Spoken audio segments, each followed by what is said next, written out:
foods that are not a good idea to be eating right now.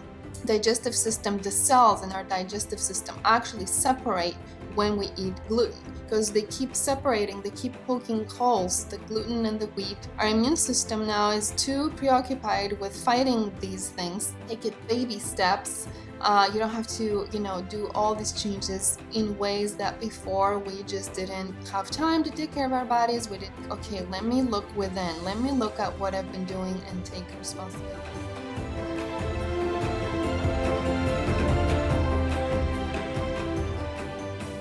Hello everyone, and welcome back to another Whole Wellness Method video. I am Lida Sportel at lidashealing.com and the Whole Wellness Method, and now we are continuing our discussion on foods that are not a good idea to be eating right now as we're trying to fight infections and as we're trying to stay healthy and stay sane in this crazy world that we live in. So the second food group I wanted to talk about is wheat and foods that contain gluten in general. So you have heard the whole gluten-free craze. You know it's been going around. Maybe you are gluten-free already. Maybe you're kind of gluten-free, but not really. Maybe you were gluten-free and now you're not. Or maybe you've never been gluten-free and you think it's you don't believe in that it has some benefit to go gluten-free. The thing is, I really don't want to make this video about being gluten-free because I don't want to go into the whole science of it. I don't want to go into the whole reasons and case studies and why really it is important to be gluten-free. And I also want to be able to talk about that more in terms of like the mistakes we can do when we go gluten-free and how people go gluten-free and then they end up eating worse foods than they were eating when they were eating gluten. So it's a big topic, and I will save that for other videos I have and courses and things like that. But for this video, I just want to mention a couple of reasons why I think wheat in general is not a good idea right now, and why gluten also is not a good idea, which is found in foods other than wheat, is like rye and barley.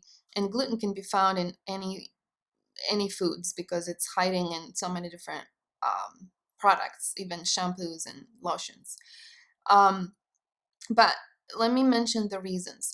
The reasons are that it's the whole concept of inflammation again.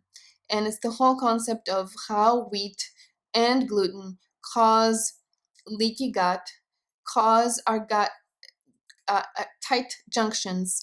The different, when we have in our digestive system, the cells in our digestive system actually separate when we eat gluten, which means they open up, then they heal again. But then we eat gluten again, and then they open up, and then they heal again. And then we eat gluten again, and then they open up, and then they heal. But then the more we eat gluten over time, eventually they cannot heal because they keep separating, they keep poking holes, the gluten and the wheat.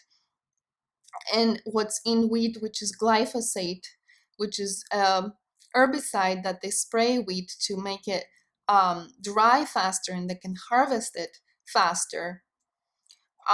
That's also been shown to poke holes in our gut. So wheat, due to glyphosate, and gluten that's in wheat, in rye, and in barley has also been shown to poke holes in our gut. So for all these reasons, wheat and gluten are really causing inflammation through the process of poking holes in our gut. Not a good thing.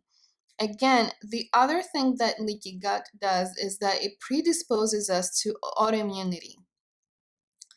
What that means is our immune system now is focused on fighting the gluten, fighting the things that are leaking out of our gut. Things that we eat that are now not staying in the gut, but going into the bloodstream. Our immune system now is too preoccupied with fighting these things. Our immune system sees them as an invader.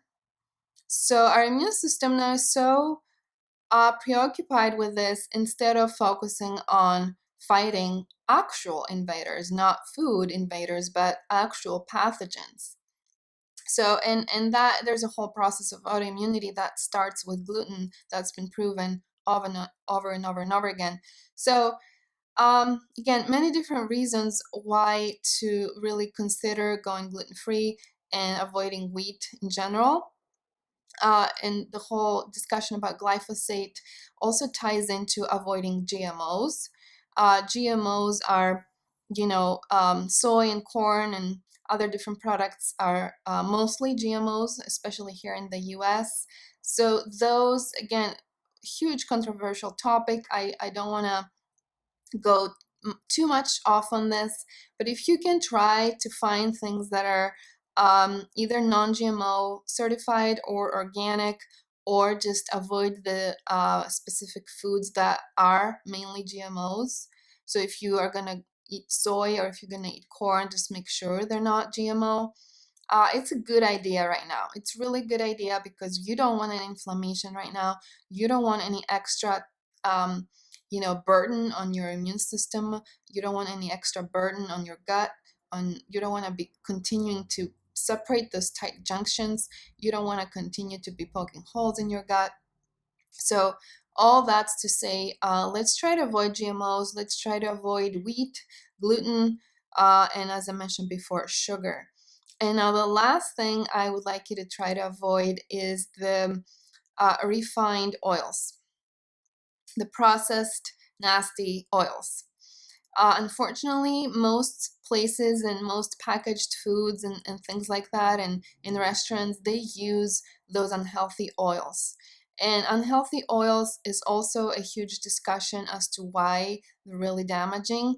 But the main point I want to make is that they are contributing to another factor leading to the possibility for inflammation, leading to the um, neuro-inflammation of our brain getting really, really inflamed, and then causing further disruption in our neurological system, and also our immune system and our inflammatory system, and many different organs in our bodies that get affected by those refined oils, because those oils are really toxic. I could, if needed, I could do a whole separate video just on talking about those refined oils and the science behind what that does to our health.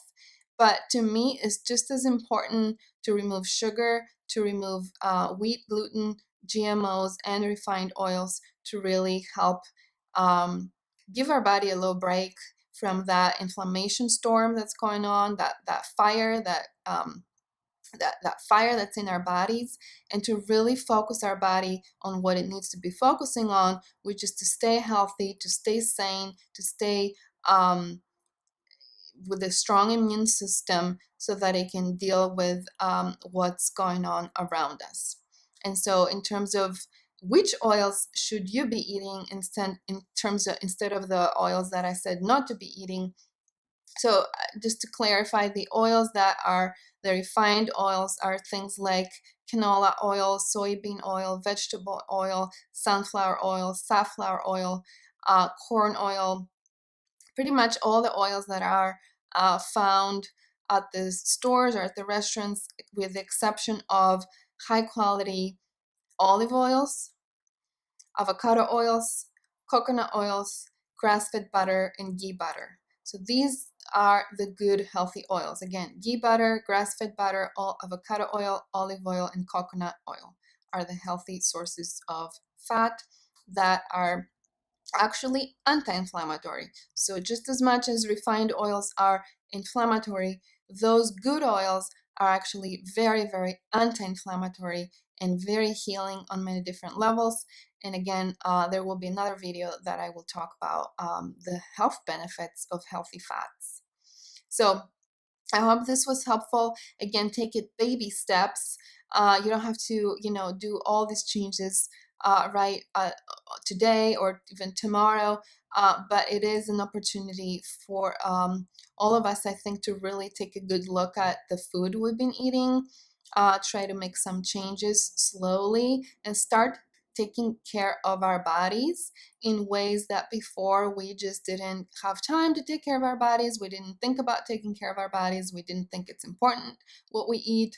But now we are like, okay, let me look within. Let me look at what I've been doing and take responsibility and start really changing the way I've been approaching my health and my nutrition in general. So I hope that you have found this helpful, and I will see you next time for the next video. Leaving you in whole wellness. Bye-bye.